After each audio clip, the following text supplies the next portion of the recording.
So the last presentation of the evening is going to be about Bela Bartok, as well as a little modern composition. It's going to be given by, let's say, Lawrence Allstar, right? Lawrence Allstar. And if there's any tech glitches in the presentation, it's all on me.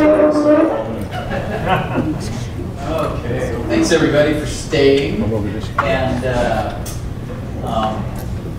don't know why I thought those records looked like 78s or 10-inch singers. I found out after I asked that question, I wasn't the only one that thought that. And, because he's a big guy. So, well, I thought this was funny because what I'm going to try to talk about is something that you really probably can't talk about over a beer in a bar in 15 minutes, because it's one of the most amazing composers of the 20th century, and maybe just a glimpse into how some of the most esoteric modern composition takes place. You know, we're not going to understand it completely, but we're actually going to just dive right down to the middle of it and come right back out. So, as for what I've done, I have a regular job, but I've played in bands ever since I've lived in Laura, ever since high school, really. How many bands, Steve? I have no idea. And as far as this composition stuff goes, I've really become fascinated with orchestration in the last 5 years. And so I started studying it, and I started writing a symphony, and it turned into a 3-movement symphony, and then I scored a few dances for Modern Dance at the Lead Center. I've done a couple of them, including using serial techniques in one of them with 2 violas and some tribal drums that work out really well. And so, anyway, the second movement of that symphony was directly inspired in its approach by a discovery that Bartok thought that he made. So we'll get to that. So, Bela Bartok, aka a bad mofo in the lexicon of 20th century modern composition, is hard to put into context unless you really look at the whole history of all this stuff, going back to the Gregorian chants, the Baroque, Vivaldi, Beethoven with his incredible tonal structures, and Mozart with his counterpoint, and the Romantic era, and Chopin, and on up through many important Russian composers. And so I strongly urge anyone that these Russian guys like Mussorgsky and Rachmaninoff, Prokofiev, Peter and Wolf, Stravinsky, Shostakovich is one of my all-time favorites. Just YouTube. Just do the YouTube thing and see what you might find. So I'm curious, first of all, of people here that would say that they like classical music at all. Just put your hands. So a lot of people. Now, if I say, do you like modern classical music, what would be the show? Okay. And if I say, do you like Schoenberg, Altenburg, Shostakovich, and Bartok, what would be the show? Okay, that's cool. So something happened when we got into the 20th century. And what I wish we could do a complete talk on as well, maybe somebody else that's more of an art historian, perhaps, would be great to talk about how these things all happen in parallel. So while these guys were doing whatever it was they were doing to break with tradition in music, the same thing was happening in art. And probably a lot of other things too. So there he is. Most of the pictures I see of Bartok are a really intense looking old dude with crazy white hair and everything, or a really distinguished old guy that's really cute. And here's the young guy that looks kind of intense. You can read Wiki if you want all the story and everything, but he was born into the Kingdom of Hungary, which was part of a Hungarian-Austrian thing at the time. But his father died when he was 5, and his mother took him to Ukraine. And so I personally think that's probably what endeared him to the whole thing about folk music, which pops up here in a minute. And so, later, by 9 or 13, he's a prodigy. I don't know what you were doing when you were 9 or 13. I was taking piano lessons, but I wasn't known nationally as a piano player in 5th grade. But Bartok was, and he was very gifted, and he learned all the old school stuff. So like a lot of these guys, he didn't just decide one day to just kind of do something. He really knew his stuff. So fast forward about 10 years, now he's a young man, and for some reason, although he's breaking barriers in classical music, he becomes fascinated with peasants and their folk music. Because once he scratched the surface, he found out it's not as simple as it seems. And so he embarked on a decades-long project with a couple good friends of his, and they just toured the countryside. They toured the Carpathian Basin, technically. Think Dracula, and that is actually Dracula's castle. And so that might have been what it looked like, wandering around, talking to these people, and as musicians, getting to know their music and trying to understand how it works. And before you go any further, it might be just interesting to hear a minute or so. This is his one and only viola concerto. He died before he could finish it. But it's bewitched a lot of people, and viola players love to try to play it. Just kidding. Teaser.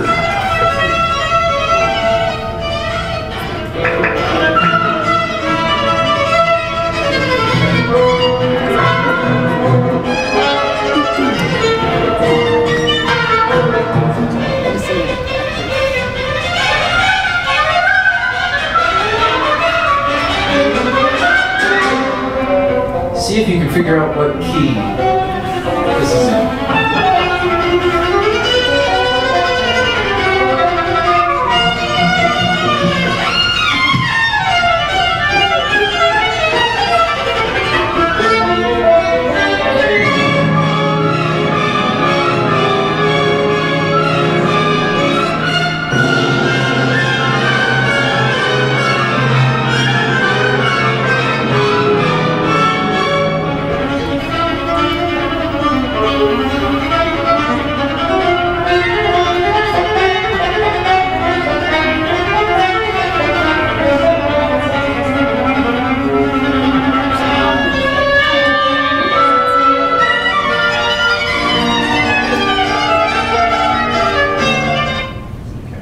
So, that gives you an idea. And think about this. Well, All of them. think about this. Picture what you can remember if you picture maybe Beethoven or Mozart or Handel or Messiah, the Messiah, for example. We're going to be hearing a lot of as we get towards Christmas time. And think about how they have these catchy melodies that stay in your head. And this was part of what these guys were all about, Bartok included, and that was how do you write music that isn't bound to be in a predictable tonal structure and doesn't really even have a key that it's in necessarily. How do you do it but still express something that's significant or emotional? And this was the challenge. And it's a very difficult thing to do, it turns out. So, just real quick again, we're going to just crash right through music theory to modern composing and serialism. But so if I say, do you know what an octave is? Probably most people have an idea, right? Diatonic 7-tone scale, kind of. Chromatic 12-tone scale, and a 5-tone scale. Think wind chimes. Ding, ding, ding, ding, ding. So actually, I want to show you what some of those are real quick. And this is important because all the music from Beethoven and Mozart on forward until about this time were based on the diatonic 7-tone scale. And the reason that it's a 7-tone scale is by the time you would get to the 8th note, you're hitting the same pitch again in octave or 8 higher. And so this is the scale we all know and love. The major scale is just all the white keys. It's 1, 2, 3, 4, 5, 6, 7, and then 8 would be the next one. So the 12-tone scale is just the white keys plus the black keys. It's every division that's in our scale. 1, 2, 3, 4, 5, 6, 7, 8, 9, 10, 11, 12. Then you get the octaves. Okay? And then the black keys, dun, dun, dun, dun, dun. That is a 5-note or a pentatonic scale, and most wind chimes have this. You hardly ever, I've never heard a wind chime in a chromatic 12-tone scale. It wouldn't be very relaxing. But you can take you can take a 5-tone scale, and it can be random, and even random sounds actually pretty good. So the reason this is important is serialism. This is a whole school. If you want to go on Wikipedia and just start reading, just look up serialism, and you can read for 5 hours and maybe barely scratch the surface. So we're going to spend about 3-4 minutes on it. In a nutshell, serialism, that's my favorite kind of serialism, is the liberation of tonality. In other words, in the same way that painters were saying, we don't want everything to be photoreal. Why does it have to look like a photograph? Why can't it be a little bit abstract? Musicians started to think the same thing. But they kind of, in some people's view, took it too far. And so they don't want there to be any sense of any recognizable tonality to it at all. You know, it didn't take them long after that to say, you know what, fuck rhythm too. I just want this to sound like a random collection of nothing, you know? But it's the liberation of rhythm. You see, we're no longer bound to rhythm. It doesn't have to follow instructions. And so, anyway, if you're interested in this, think of the stern schoolmaster of this whole movement as the first guy, Arnold Schoenberg. And now, to be fair, I have a book on my piano. Schoenberg wrote a treatise on traditional tonality, and it's unbelievable. I mean, the guy is truly a master. So he sets off on this highly mathematical thing to just kind of formalize all this structure to find a way to get away from writing tonal stuff. And he has his whole Vienna school there. Most of those guys are, and then Milton Babbitt comes along later and everything. But of all these guys, I love Alban Berg. Just YouTube him sometime, Alban Berg. He was a student of Schoenberg, but he was the first to realize, man, this stuff is just too strict. And so he started cheating around the corners just enough to bring a sense of lyricism back into it. And I think the combination is just always very haunting, but it's lyrical too. He's probably one of my favorites of the serialists. But then you've got these other guys. Bela Bartok, Dmitri Shostakovich, one of my favorite Russian composers, Stravinsky, others. And I throw Picasso in there because, again, it's important to realize when I was a kid, when I first saw Picasso, I didn't get all the crazy cubism and everything. And later, I saw some work that he'd done way before he did that, and he was an amazing illustrator and artist. He really knew his stuff before he started experimenting with these more abstract concepts. And the same can be said for these guys. But unlike the formal school of serialism, Bartok and these guys found ways to try to get away from tonal centers in completely different ways. They didn't really like this serialism thing so much, but they strayed into the territory. So what is serialism? And this is actually from the second movement of my symphonic piece. And here's what you do if you're going to do serialism. You don't have to, but most people, to do it the most rigid way, will take all the white keys and all the black keys. So the full 12 notes that can fit into an octave. It's the one on top of prime tone row. And then you get, your thing that you get to do is you get to arrange them in any order you like. This actually creates several hundreds and hundreds of permutations. There's a lot of possibility there. And then you can get to work. We don't have time to go into all the operations you can do on these. But the prime one I did for this one was the inversion. You literally have to pick a center somewhere in there, and then you invert each of these notes about that tonal center, and you get its complement. So these are all related that way. You can also say, hey, I'm going to reverse them and go front to back, and that's retrograde. And then you can do both. You can invert them and retrograde, and reverse them, and that's inversion retrograde. And so, and that's the basis for all this kind of thing. So here's what you do next, though. So to make it mean something, the idea is until you use each note in sequence, you're not allowed to go back to a previous note. Now think about that even against something like Mary Had a Little Lamb. You know, it hits the same notes over and over. It doesn't use every note in scale, much less all the black keys. So how do you do that and make it sense of anything? Well, that's the fun of it. And now you can repeat notes, the same note. You can play with rhythm if you chose not to liberate rhythm, which they chose not to. And here's what it sounds like.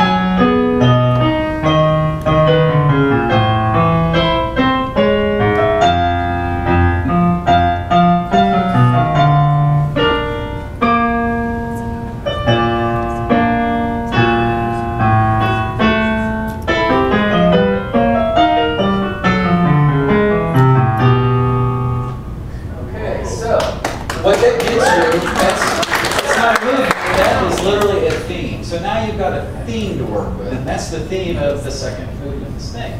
So how do you go from that to a piece. And so what I chose to do is I broke this theme up.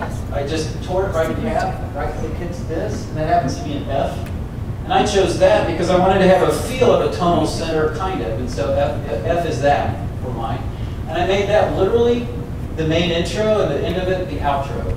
And then for a pre-introduction, I used a retrograde version of this thing, which we'll hear in just a second. And so I've got something here to where we can play the intro, which is the first piece, and then the outro. And this is rendered as an orchestra would play it.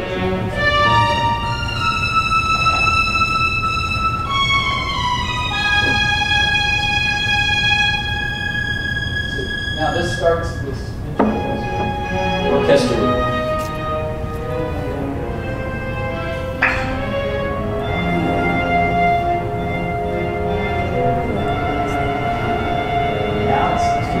Starts expositioning into the whole, to the middle part of all of this.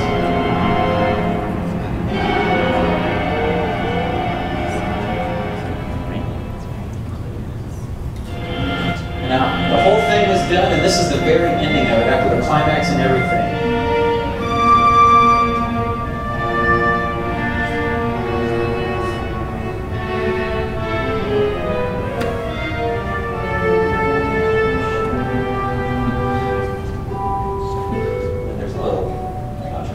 So, what's in the middle? Well, that's the whole thing is 8 minutes long.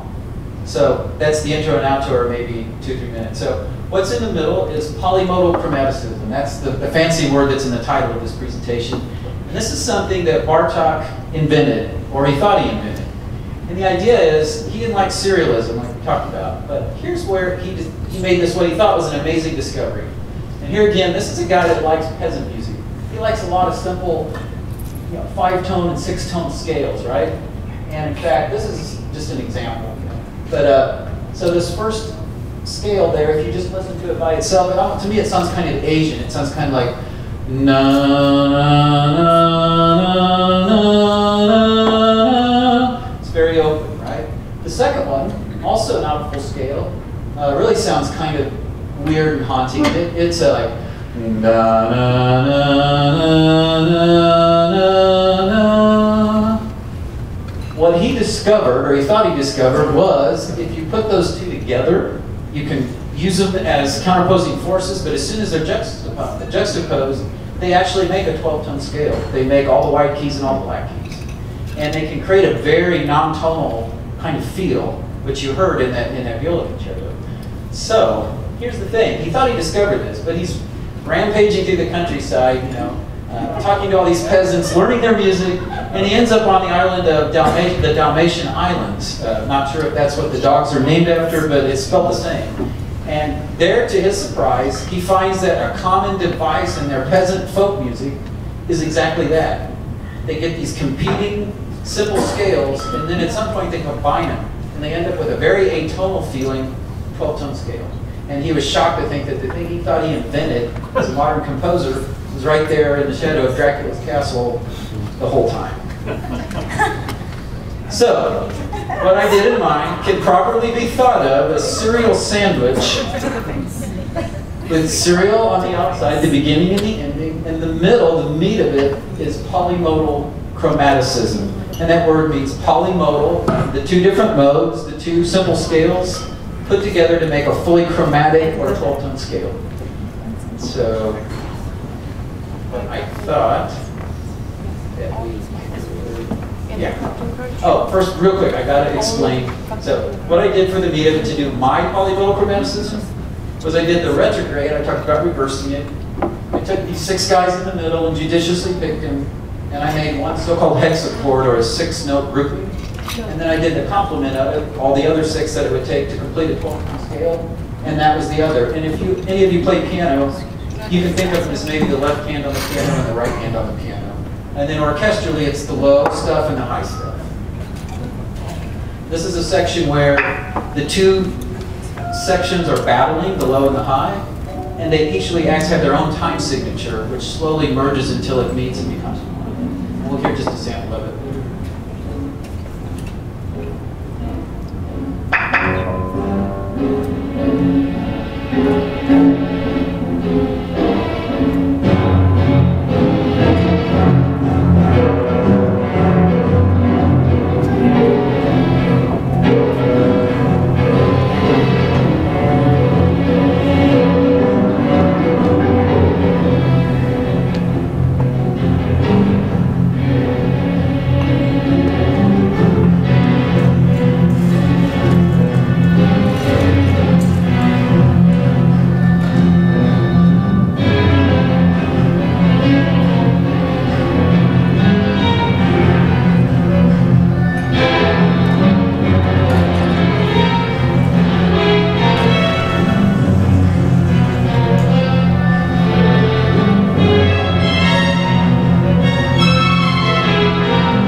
two time signatures match. So now the two tonal groups are fighting each other, but they're in sync rhythm-wise.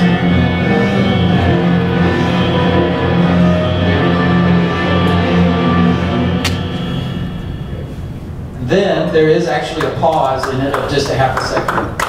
And what we have, the final piece I want to play for you is, what happens now is the final build. So now they're not fighting, they're all superimposed together. They're full 12-note scale playing a main theme. And that main theme, I'll point it out as we go, but it's the 6 notes of this hexachord. Okay.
That's where we heard the ending before, the serial piece that takes it on out. So that, in a nutshell, is how you can go from just picking a series of notes and applying a few simple principles and then solving a 900-row jigsaw puzzle, if you want to think about it. So if you remember anything else other than Captain Crunch from tonight's thing, pick any of these names, preferably pick Bela Bartok, and just start YouTubing. And if you find something that you like, if you like what you're hearing, actually, if you go to the Nerd Night Facebook event for tonight, I posted some stuff yesterday. One is a short bit of his second violin concerto, and what's cool about it is it has the music as part of the YouTube video, so you can follow along, and it gives you an idea of what's going on. If you find something you like, just search for it, Wikipedia or whatever. You can find some analysis of it, and you'll find all kinds of crazy stuff. Sometimes he uses Fibonacci series, like the same geometric intervals that tree branches divide in as they grow, to govern how the violins do their leaps up their intervals, stuff like that. So these guys are mixing all kinds of crazy stuff. But it still has heart, it still has emotion, and he was fiercely nationalistic, and he felt like he was always trying to represent that peasant spirit in this complicated music that he was writing. He's one of my favorites, and thanks to Travis for letting me talk about something this esoteric and over drinks for a few minutes. Thanks.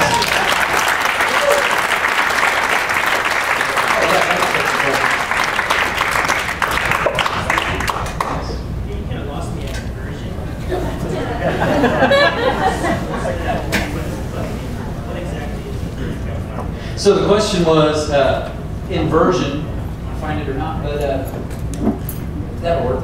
Yeah. Yeah. So literally, if that's what we picked, then essentially, you've got to, even here, you've got a choice to make. You can't just start applying a program and going, okay, I'm going to just do this. You can't have a computer do it that easily. You have to pick something, because again, the whole point of this is it's not in the key of C. It's not in the key of G. It's not, you know. And so you, therefore, are free to pick some note that you're going to call the dividing line. So in this case, I think I picked C sharp. So if this is a G sharp, and I said, okay, I'm going to pick C sharp as my line that I'm going to flip everything, invert everything around. Well, you know, depending on how you look at it, this is so many, half steps above or below C sharp. Well, then you got to do that many on the other side of C sharp. That from that to that generates that note. You do the same thing to this note, to that, and so forth. For every note, you do it. But because you picked this sequence here, this is part of the jigsaw puzzle aspect of it. Because there's a lot of bad combinations you can pick. They're going to be, you can paint yourself into a corner really fast. Because you may do something that seems okay here, but when you do the inversion of it, you can end up with something that's just really unusable. Not to mention the other operations of retrograde and retrograde inversion. Because typically you use all these things.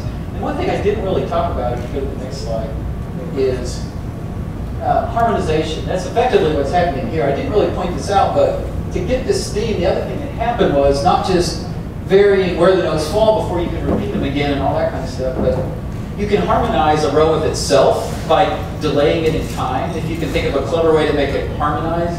Or you can use any of the other permutations, the inversion or the retrograde, or however you want to do it, as long as it's generated from this initial row zone.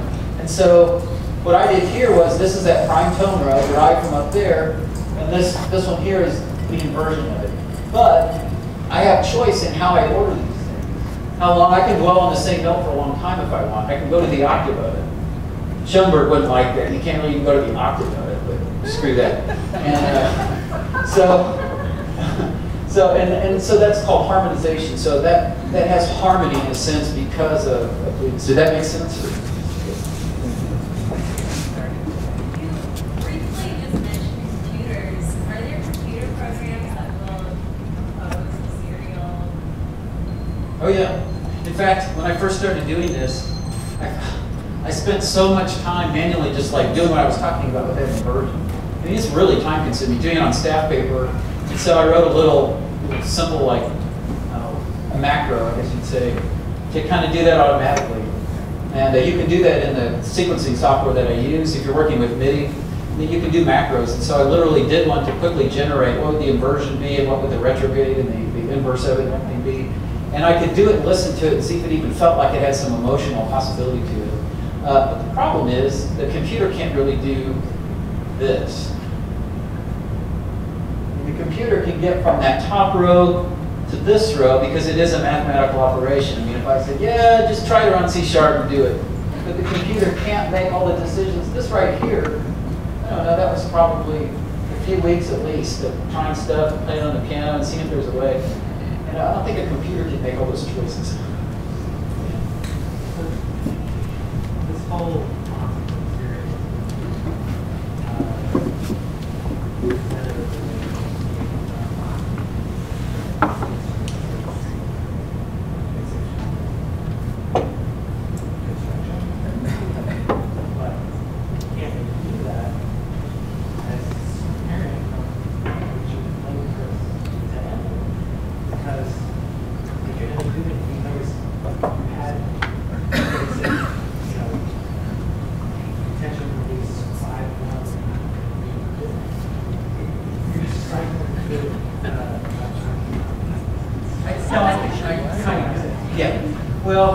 That's a choice. So his question was, the whole idea of all this stuff is to escape from this kind of heavy sense of tonalism, but in the end it's almost impossible to avoid it, it sounds like. And that's kind of true. A lot of that's choice, because you can, if you go listen to go listen to Schoenberg, because his early stuff, because when these guys first started out on this stuff, they were by the book, let's do this, we're formal, we're a school, we're the Vienna school, by God, and so, you listen to some of that stuff, and it's difficult. And once they start liberating rhythm and everything else, it's just to get very difficult. And so they quickly backed off. And composers like Berg, and especially Bartok, working around the edges, Stravinsky, not known for that kind of stuff until he hit about age 40, and suddenly he went nuts with the whole. But he did his own kind of serialism with big tables of matrices and inversions and rows. But his stuff is beautiful because he was always ready to override the formalism of it if necessary to give it a feel. And I think the feel comes from the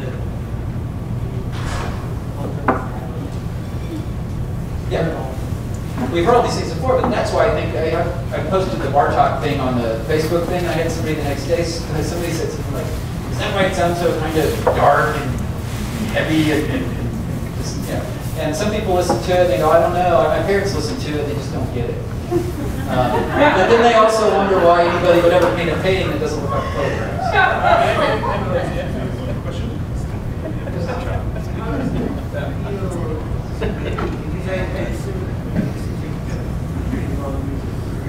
Probably spend a lot of time going from rhythm and melody, something that's like intrinsically primarily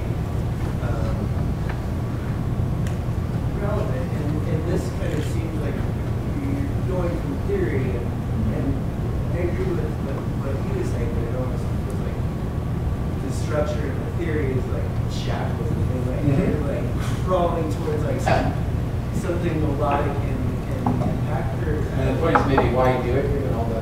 No, why? But just, I mean, like when you compose this really impressive stuff, did it feel like an academic challenge to doing that? Or did it feel like you were expressing yourself in the way you would express yourself? Like, Right.